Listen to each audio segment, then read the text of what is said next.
Martes 19 de septiembre de 2023. Tres mensajes del Evangelio de hoy, tomado del Evangelio de San Lucas, capítulo 7, versículos del 11 al 17.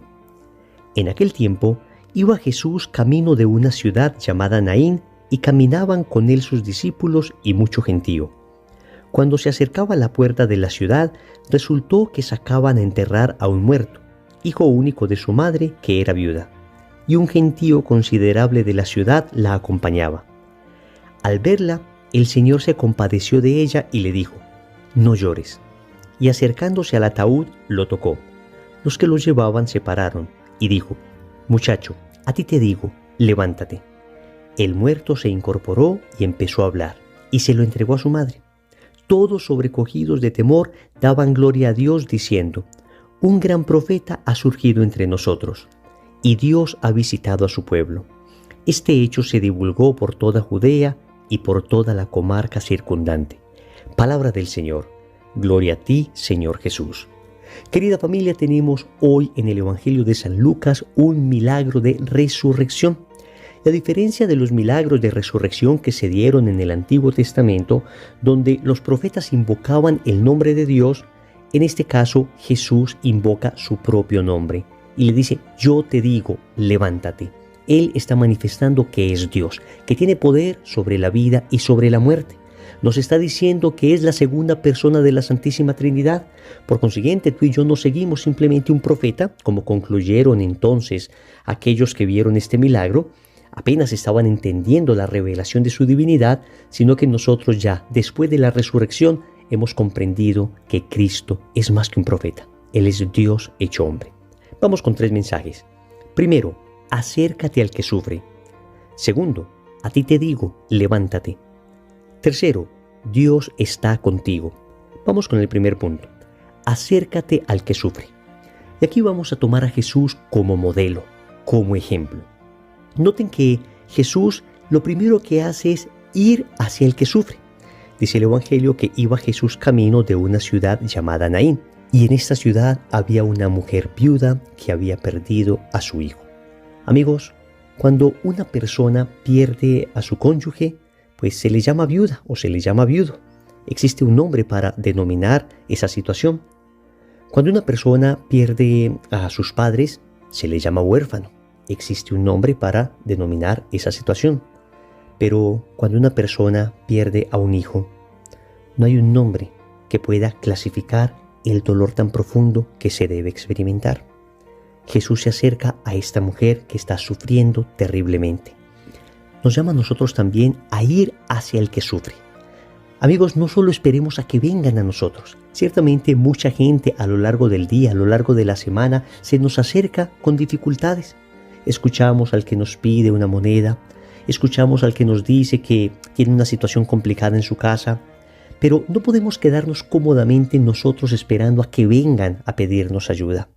Existen personas a las que nadie podrá ayudarles si es que no vamos donde ellos.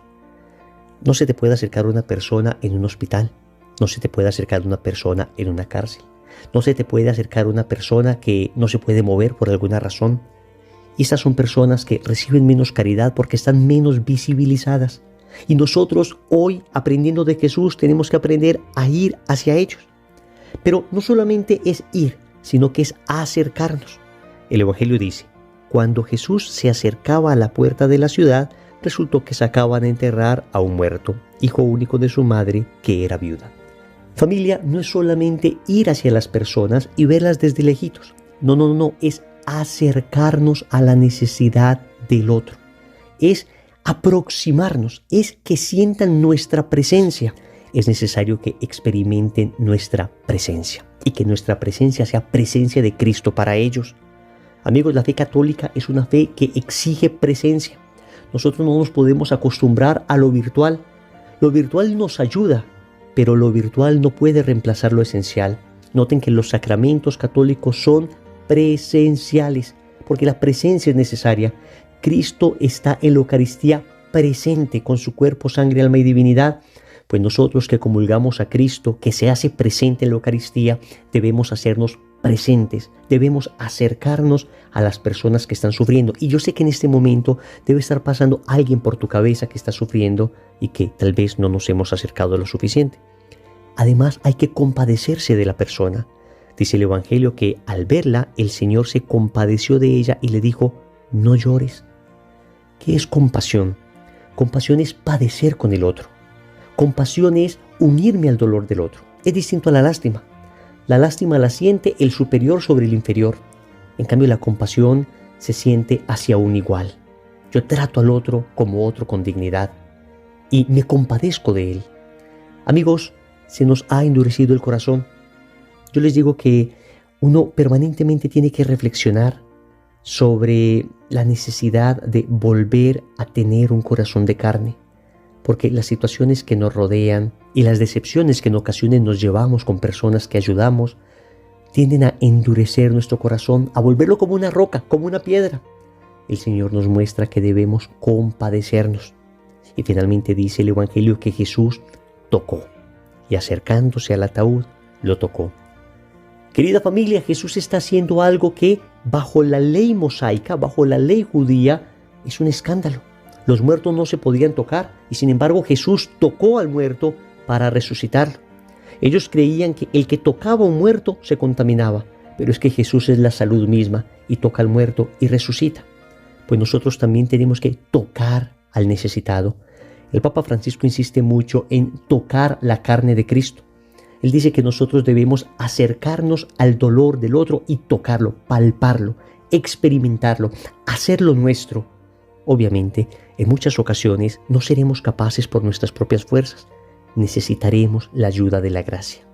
Pero, amigos, es absolutamente indispensable acercarnos al que sufre, porque esto no es para nosotros algo así como una opción o algo así como un bello acto de altruismo. No. Esto es absolutamente esencial y necesario para salvarnos. Recuerden que en Mateo capítulo 25, versículo 31, el Señor nos dice que el juicio tendrá mucho que ver con la caridad. Dar de comer al hambriento, dar de beber al sediento, vestir al desnudo, visitar al que está en la cárcel. Todas estas obras de misericordia son necesarias para salvarnos. No son algo así como opciones. No son cosas bonitas que deberíamos hacer. No, necesarias.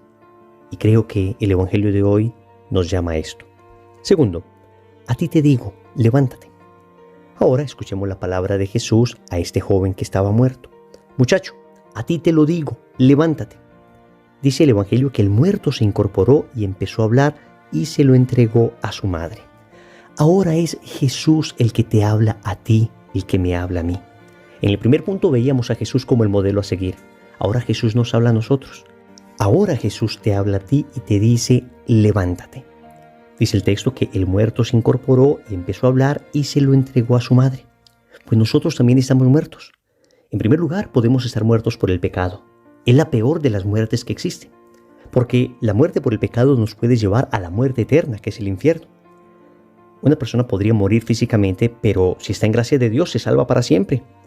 Pero no hay peor muerte que el pecado. Lo primero que el Señor nos dice hoy es, a ti te digo, levántate, levántate de la muerte del pecado, acércate a la confesión, mi misericordia es grande contigo. Pero también podemos tener enfermedades interiores, depresiones, tristezas, soledades, angustias, miedos, algún problema interno que la gente desconozca y podemos estar muertos en nuestro corazón por esto. Y hoy el Señor nos dice, a ti te digo, levántate, levántate de esa tristeza, levántate de esa soledad, levántate de esa depresión. No es que el Señor vaya a ignorar que podemos utilizar recursos profesionales para ayudarnos en ciertas dificultades que podamos tener, pero lo uno no puede reemplazar lo otro. No es que la ayuda profesional será suficiente y me olvidaré de Dios. No. Es que yo tengo que acercarme a Dios. Es que Dios es la fuente de mi salvación. Dios es la fuente de mi salud. Podemos tener incluso problemas físicos. Y hoy el Señor sigue sanando y sigue curando enfermedades y dolencias físicas. Y nos dice, a ti te digo, levántate. Dice el texto que una vez el joven se levantó, comenzó a hablar. ¿Es que te has dado cuenta que lo primero que hace la muerte es callarnos? Pues cuando el Señor nos dice, levántate, nos devuelve el habla para poder hablar con Él. Es decir, nos devuelve la capacidad de orar. El que está muerto por el pecado no es capaz de orar. Pero cuando el Señor nos resucita, nos devuelve la capacidad de orar. nos devuelve la capacidad de hablar con el otro. Cuando tenemos tantos problemas interiores, cuando vivimos en soledad, depresión, angustia, lo primero que hacemos es cortar la comunicación con los otros. El Señor nos enseña hoy, después de levantarnos, a hablar nuevamente, a hablarle a Él, a hablarle al prójimo. Y dice que le entregó el joven vivo a su madre. Esto significa que el Señor te devuelve a tu familia.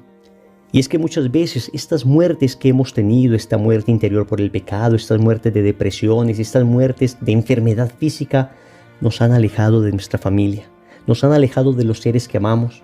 En ocasiones cargamos con el peso de nuestra muerte solos. El Señor nos dice, no, vuelve a tu familia, vuelve a tu hogar. Le devuelve el joven a su madre significa que tú y yo tenemos que restablecer nuestra relación con nuestra familia. Hoy el Señor te lo dice.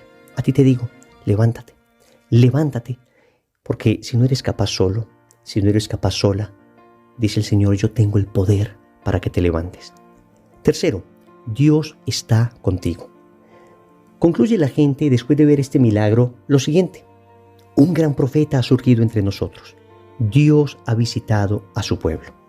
Amigos, Dios te ha visitado. Dios está contigo. Quiero que lo entiendas muy bien. No sé qué dificultad estás viviendo. No sé qué situación estás pasando en este momento. No sé si es una situación familiar difícil en tu matrimonio, con tus hijos, con tus padres. No sé si es una dificultad económica tremenda. No sé si es una dificultad de salud. No sé si es una tristeza interior, alguna dificultad espiritual. No sé qué estés viviendo. Lo que sí sé con seguridad absoluta es que Dios está contigo en este momento. Y me dirás, Wilson, yo soy un pecador, Dios no puede estar conmigo. Al contrario, está a tu lado más que nunca. Está a tu lado más que nunca, consolándote, acompañándote, llevándote al bien. Cuando una persona peca no es que Dios se aleje de él. Aunque uno lo saca de su alma por el pecado, Dios sigue al lado, queriendo entrar de nuevo a través del sacramento de la confesión. Pero nunca, óyeme bien, nunca Dios nos va a abandonar. Mientras estemos aquí en esta tierra, tenemos espacio para la misericordia. Dios está contigo, significa que en el momento de prueba que estás, el Señor te está acompañando. Ciertamente hay oscuridades, ciertamente hay cosas que no terminamos de entender, pero nunca pierdas la fe. El Señor está contigo. Oremos. Amado Señor, hoy me enseñas a acercarme al que sufre. Hoy me enseñas a ser compasivo. Hoy me enseñas, Señor, a salir de mi propia comodidad para ser tus manos, para ser tus ojos, para ser tus labios, para acercarme al otro con tu propia presencia. Y con esta presencia ayudar a su sanación. Hoy, Señor, te suplico que pueda ser instrumento de ayuda, instrumento de caridad para ayudar a esos hermanos necesitados. Pero también me hablas a mí, porque el primer necesitado soy yo. Y también me dices, a ti te digo, levántate. Y es que necesito levantarme de tantas situaciones que me tienen muerto. Señor, hay cosas que solo tú sabes y que solo tú puedes sanar. Finalmente, Señor, yo te agradezco profundamente porque siempre estás conmigo, porque no importa la situación en que esté, tú me acompañas. Señor, dame lo que me pides y pídeme lo que quieras. Amén. Recordemos entonces. Primero, acércate al que sufre. Segundo, a ti te digo, levántate. Tercero, Dios está contigo. Compromiso. Vamos a visitar a una persona que esté sufriendo. En el nombre del Padre, y del Hijo, y del Espíritu Santo. Amén.